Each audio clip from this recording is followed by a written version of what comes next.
Litti chokha UP, Bihar, Jharkhand का प्यार है और शान भी है। अगर आपने ट्राई नहीं किया है तो एक बार इस डिश को ज़रूर ट्राई करें।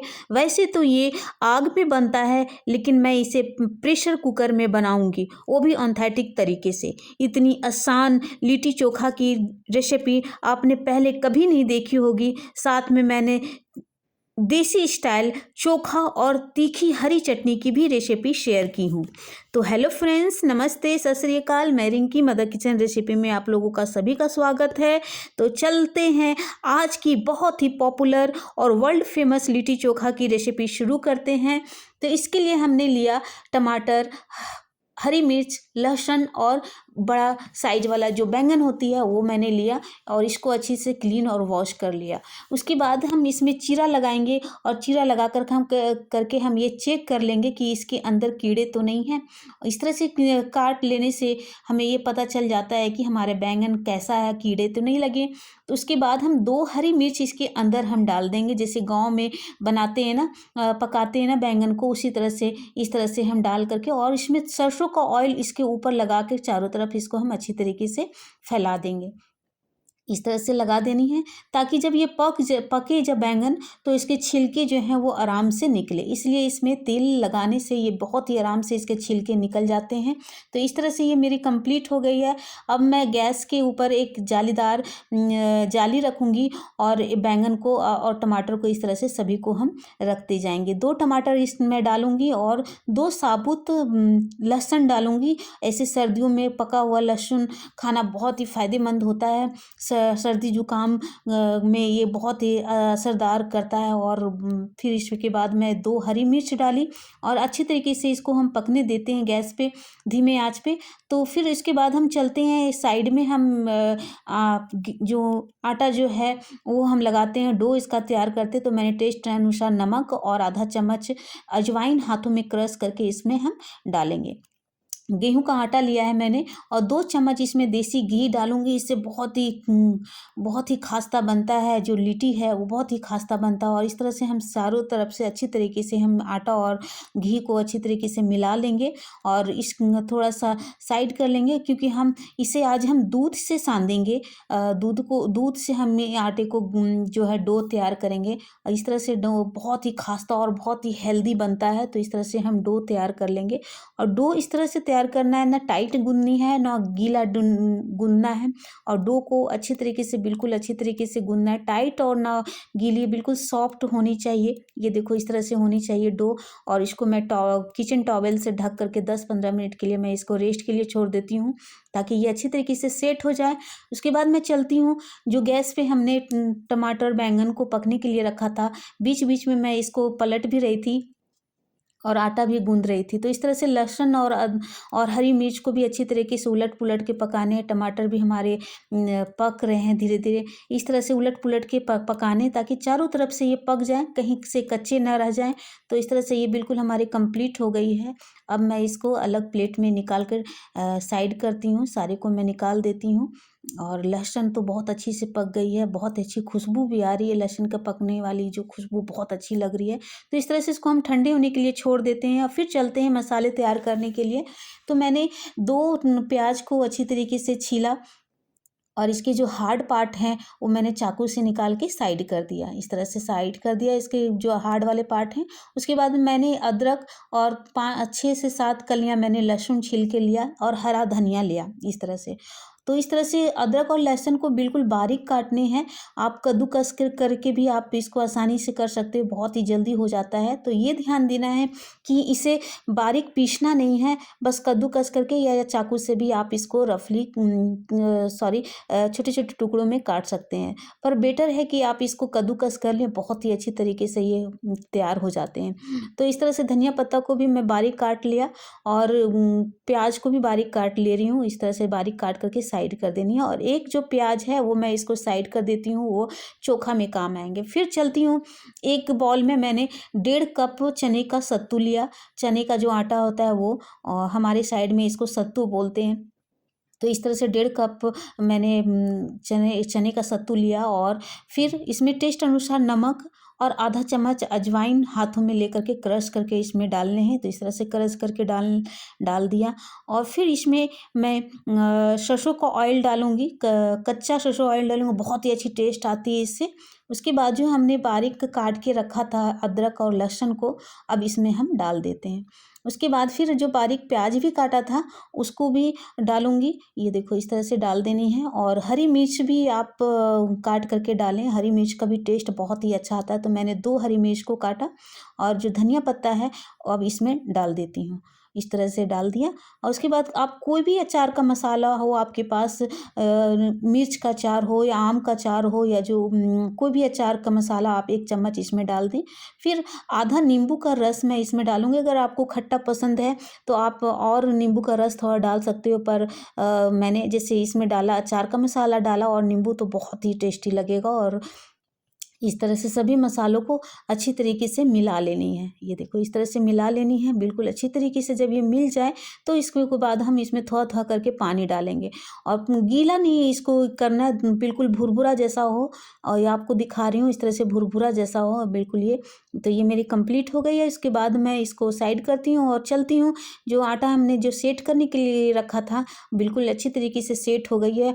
तो आप देख पा रहे हैं बिल्कुल अच्छा से हमारे जो आटा गूँधा हुआ था, अब इसको जैसे हाथों में रोटियां बनाते हैं, लोइयां लेते हैं, उस तरह से हाथों में ले करके इसको कुछ आटा आटा लगा करके इसको इस तरह से कटोरियाँ बनानी है। और ऊपर की साइड में पतली होनी चाहिए बिल्कुल। और उसके बाद फिर हम इसमें जो सत्तू तैयार करके रखा था मसाला, अब इसको दबा दबा करके इस तरह से इसको भरनी है।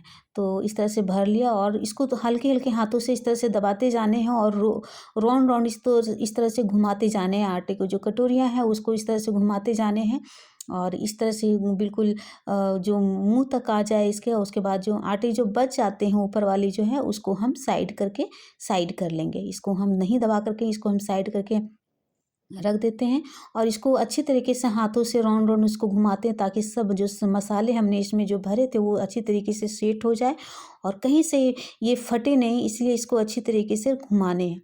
आप जितना इसको घुमाओगे उतना परफेक्ट तरीके से ये बनेगा और सत्तू जो है अंदर में जो हमने मसाले भरे थे वो अच्छी तरीके से सेट हो जाएगा। तो इस तरह से हम तैयार करके सारी को इस तरह से रख लेंगे। एक और मैं आपको दिखा रही हूँ करके। ये ध्यान देना है कि जो कटोरी वाली जो ऊपर वाले जो पार्ट है वो पतली करनी है और नीचे वाली मोटी रहेगी।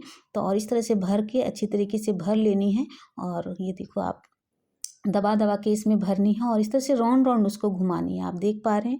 तो फ्रेंड्स मेरी यह रेसिपी आप लोगों को अगर अच्छी लगती है तो कमेंट बॉक्स पे कमेंट करके हमें ज़रूर बताएं। यदि आप फेसबुक पे देख रहे हो तो हमारे पेज को ज़रूर फॉलो करें और अगर आप यूट्यूब पे देख रहे हो तो हमारे चैनल को प्लीज़ सब्सक्राइब करें और हमें सपोर्ट ज़रूर करें और बेल आइकन को ज़रूर दबाएँ ताकि हमारे आने वाली वीडियो को का आपके फ़ोन पे घंटी बजे जब हमारी कोई नई रेसिपी की वीडियो आए। तो इस तरह से हम इसको सारे को तैयार करके रख लेंगे। ये देखो मेरी बिल्कुल कंप्लीट हो गई है। अच्छी तरीके से इसकी जो है लोइयाँ हैं सो बहुत अच्छी परफेक्ट बनी है। फिर मैं गैस ऑन करूँगी और एक कुकर चढ़ाऊँगी और जिसको इसका व्हिसिल है वो निकाल दूँगी और इसको थोड़ी कम जो फ्लेम है कम करके मैं इसको छोड़ देती हूँ ताकि ये अच्छी तरीके से हीट हो जाए। तब तक हम तैयारी करते हैं लिट्टी जो हम चोखा तैयार कर रहे हैं बैंगन का जो हमने पकाए थे गैस पे। अब इसके जो सारे छिलके इसको हम निकाल देंगे बैंगन और टमाटर के। इस तरह से इसके छिलके निकाल देने हैं। बिल्कुल बहुत अच्छी तरीके से पक चुके हैं ये हमारे बैंगन और ऊपर का जो हार्ड पार्ट है वो हम चाकू से काट के निकाल देंगे। तो इस तरह से छील करके हम सारे टमाटर और जो लहसुन है उसको भी हम डाल देंगे। बहुत ही अच्छी खुशबू आती है आग में पका हुआ और लहसुन का तो बहुत ही टेस्टी लगता है। तो इस तरह से लहसुन को भी छील करके आप साइड कर लें और बिल्कुल कंप्लीट हो गई हमारी ये। उसके बाद हम इसमें 2 उबला हुआ आलू डालेंगे, बड़ा साइज में आलू हम डालेंगे इसमें। बहुत ही टेस्टी लगता है और सभी को हम मैश कर लेंगे हाथों से। अगर आपके पास मैसर है तो आप मैसर से भी आप यूज कर सकते हैं और अगर हाथ से भी आप यूज कर सकते हैं क्योंकि हाथ से बहुत ही अच्छी मैश हो जाती है। तो इस तरह से हम मैश कर लेंगे। कंप्लीट हो गई है। उसके बाद टेस्ट अनुसार इसमें हम नमक डालेंगे। ये देखो नमक डाला टेस्ट अनुसार। उसके बाद फिर हम एक प्याज हमने जो रखा था उसको बारीक काट लिया और इसमें डाल देंगे। इस तरह से डालेंगे। उसके बाद फिर धनिया पत्ता भी हम इसमें डालेंगे और फिर सरसों का ऑयल, कच्चा ऑयल बहुत ही टेस्टी लगता है। इस तरह से सभी को हम अच्छी तरीके से हम इस तरह से मिला लेंगे। ये बहुत ही फेमस है बिहार और यूपी के।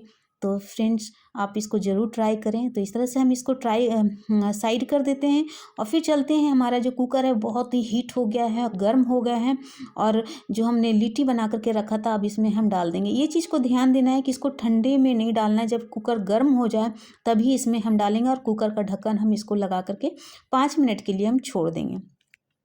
उसके बाद 5 मिनट के बाद इसका हम ढक्कन उठा करके हम देखते हैं। ये देखो इस तरह से पक गए हैं नीचे साइड में, और फिर दूसरा साइड में से इसको हम पलट करके इस तरह से हम पलट देंगे। ये देखो इस तरह से पलट के सारे पलट कर देंगे, और फिर से इसका हम ढक्कन लगा करके हम 5 मिनट के लिए इसको हम छोड़ देते हैं, ताकि ये, और गैस का फ्लेम जो है वो धीमे होना चाहिए। और फिर चलते हैं हरी धनिया की चटनी बनाने के लिए। तो मैंने एक टमाटर को रफली काट ले रही हूँ इस तरह से रफली, और मिक्सर जार में डालूंगी। इस तरह से डाल लेनी है, और जो ऊपर का जो हार्ड पार्ट है वो मैं निकाल करके साइड कर देती हूँ। उसके बाद फिर मैंने धनिया पत्ता को अच्छी तरीके से क्लीन और वॉश कर लिया, और इसमें एक हरी मिर्च और नमक और सरसों का ऑयल इसमें डाल करके इसको अच्छी तरीके से हम पीस लेंगे। ये देखो बिल्कुल कंप्लीट हो गई। बहुत अच्छी खुशबू आ रही है हरी धनिया की चटनी की। अगर आप तीखा खाना पसंद करते तो और मिर्च भी आप इसमें डाल सकते हैं। तो ये बिल्कुल कंप्लीट हो गई। इसको हम साइड कर देते हैं और फिर चलते हैं कुकर का ढक्कन खोलते हैं। तो ये देखो फ्रेंड्स, मैंने बीच बीच में इसको हमने उलट पुलट के भी सेका। इस तरह से चम्मच के हेल्प से भी आप इसको उलट पुलट करके, जिधर से पके नहीं है उधर से आप पलट पलट के इसको आप आराम से कर सकते हो। तो इस तरह से पलट पलट के आप पकाने हैं, और फिर इसको बीच बीच में इस तरह से इसको कुकर को घुमाते रहना है, ताकि चारों तरफ से अच्छी तरीके से ये सेक जाए। इस प्रोसेस को आप 2 से 3 बार करें, और कुकर का ढक्कन भी लगा के आप इसको कर सकते हो। तो ये बिल्कुल मेरी कंप्लीट हो गई है। अब अच्छी तरीके से ये पक चुकी है। तो आप देख पा रहे हैं। अब मैं इसको निकाल देती हूँ। ये बिल्कुल लग रही है ना कि आग में पकी हुई जैसी है। तो इस तरह से निकाल देनी है सारी को।